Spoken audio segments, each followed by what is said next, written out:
আসলে আপনারা যদি ট্রেডিং শিখতে চান, টোটালি শুরু থেকে শিখতে চান, একদম বেসিক থেকে শুরু করে অ্যাডভান্স পর্যন্ত শিখতে চান, তাহলে আপনার একটা মেন্টর থেকে শিখেন।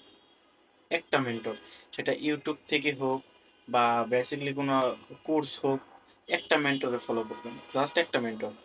আপনার সব থেকে বেটার হচ্ছে আপনি ইউটিউবে ঘাটাঘাটি করে নিজের বেসিকটা একটু ক্লিয়ার করেন, যেমন রেজিস্ট্যান্স কোনটা, তারপরে সাপোর্ট লেভেল কোনটা, কোন ক্যান্ডেলে কী রকম কাজ, এগুলো আপনি ভিডিও থেকে সাধারণভাবে বেসিকটা নিজে নেন। তবে একটা মেন্টরে খেয়াল করেন, একটা মেন্টরের কাছে কোর্স করেন। একটা মেন্টরের কাছে কোর্স করে মেন্টরে আপনার যা শেখায় জাস্ট অতটুকুতে প্র্যাকটিস করেন। 2 মাস 3 মাস 4 মাস প্র্যাকটিস করেন। তারপর নিজে অ্যাকাউন্টে টাকা ঢোকায়, ডলার ঢোকায়, পরে ট্রেড নেন। 5টা ক্যান্ডেলের কাজ যদি শিখেন, 5টা ক্যান্ডেলে যদি সারাদিনে 5টা ট্রেড নেন, শিওরই ভাবে যদি 5টা ক্যান্ডেলের শিওর শট নেন, এন্ট্রি নেন, তাহলে 5টা দিন নাহলে আপনার 4টা তো প্রফিট হবে। তাহলে সে আপনি ট্রেডার নাকি?